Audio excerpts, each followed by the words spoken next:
اصل مسئلے سے توجہ ہٹانے کے لیے ایک مغالطہ احمدی حضرات کی طرف سے یہ دیا جاتا ہے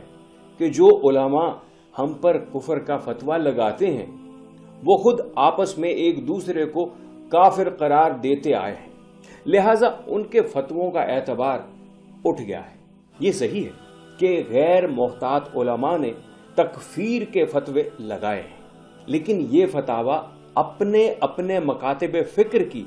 مکمل نمائندگی نہیں کرتے۔ اس کی بجائے ہر مسلمان مکتب فکر میں محقق اور اعتدال پسند علماء نے ہمیشہ اس بے احتیاطی اور عجلت پسندی سے شدید اختلاف کیا ہے اور اختلافات کو اپنی حدود میں رکھا ہے۔ یہی وجہ ہے کہ تمام مکاتب فکر سے تعلق رکھنے والی عوام عملاً ایک دوسرے کے ساتھ نماز پڑھتے ہیں اور ایک دوسرے سے شادی بیاہ بھی کرتے ہیں۔ علامہ اقبال نے احمدیوں کو اقلیت قرار دینے کا مطالبہ کرتے ہوئے کہا تھا، مسلمانوں کے فرقوں کے مذہبی تنازعوں کا ان بنیادی مسائل پر کچھ اثر نہیں پڑتا جن مسائل پر سب فرقے متفق ہوں، اگرچہ ایک دوسرے پر الحاد کے فتوے دیتے ہیں۔ یہ تو 1974 میں جب ان کو غیر مسلم اقلیت قرار دیا گیا تھا تو اس وقت جو قادیانی جماعت کے صدراء تھے اسمبلی میں مرزا ناصر احمد، اس وقت انہوں نے بھی یہ بات کی تھی کہ جی، اور وہ کتابیں پیش کی تھی، وہ حوالے پیش کیے، اور وہ اسمبلی کی کارروائی میں وہ تمام حوالہ جات موجود ہیں جو انہوں نے دیے کہ جی یہ آپس میں ایک دوسرے کو جو ہے کفر کے فتوے لگاتے ہیں۔ دیکھیے، کسی ایک فرقے نے، مسلمانوں کے کسی ایک مسلک نے کسی دوسرے مسلک کے لوگوں کو مطلقاً کافر نہیں کہا۔ آپ دیکھ لیجئے جتنی کتابیں میرے علم میں ہیں وہ یہ ہے کہ کسی ایک تحریر کی بابت انہوں نے کہا کہ یہ تحریر کفریہ ہے، یہ نہیں کہا مثلاً بریلوی دیوبندی اختلافات آپس میں ہیں، اہل حدیث ہے اور جو دیوبندی حضرات ہیں ان کے درمیان ہے، اہل تشیع ہے، اہل سنت ہے، ان کے درمیان اختلافات ہیں۔ کبھی مطلقاً کسی ایک مسلک کو کافر نہیں کہا گیا۔ وہ جو کوئی تحریر نبی کریم صلی اللہ علیہ وسلم کی ایک مسلک کے مطابق ادب سے گری ہوئی ہے تو اس پہ لوگوں نے گرفت کی ہے۔ دوسری بات یہ ہے کہ یہ واحد مسئلہ تھا جس پہ پوری امت مسلمہ کا اجماع امت تھا کہ یہ جو قادیانی مذہب ہے، جب مرزا غلام احمد قادیانی صاحب جس مذہب کے بانی تھے، اس کا اسلام سے کوئی تعلق نہیں۔ جو کہا جاتا ہے جماعت کی طرف سے کہ 74 فرقوں میں سے 73 فرقوں میں سے 72 ایک طرف ہو گئے اور 73واں فرقہ ہم ہیں اور ناجی فرقہ ہمارا بنتا ہے،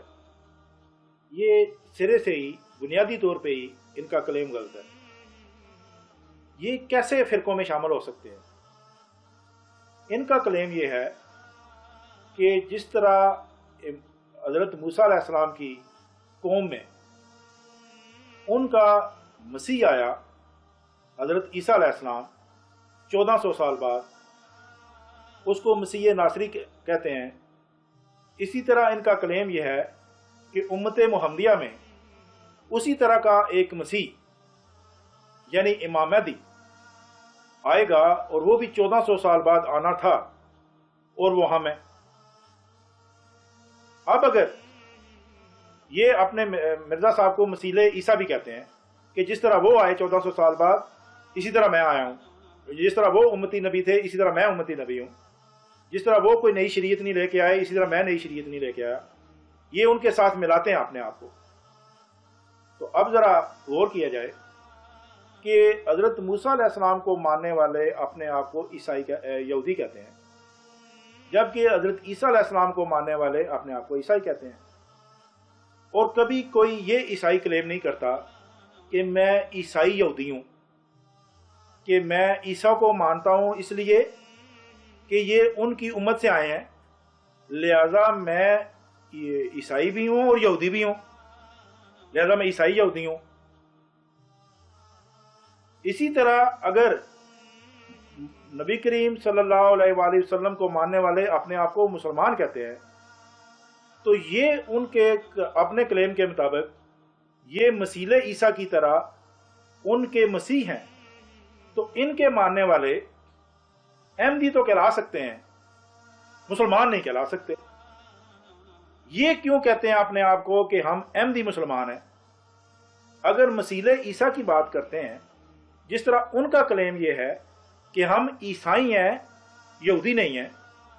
اسی طرح ان کا کلیم ہونا چاہیے کہ ہم احمدی ہیں، ہم مسلمان نہیں ہیں۔ یہ الگ بات بن گئی۔ جب یہ اپنے آپ کو الگ کر رہے ہیں اور ایک امتی نبی کا دعویٰ کر رہے ہیں، تو یہ اپنے آپ کو احمدی تو کہہ سکتے ہیں، مسلمان نہیں کہہ سکتے اس فارمولے کے مطابق۔ جس طرح عیسائی اپنے آپ کو یہودی نہیں کہتا، اسی طرح احمدی اپنے آپ کو مسلمان نہیں کہہ سکتا۔ جب یہ اپنے آپ کو مسلمان نہیں کہہ سکتے تو ان فرقوں سے تو باہر نکل آئے،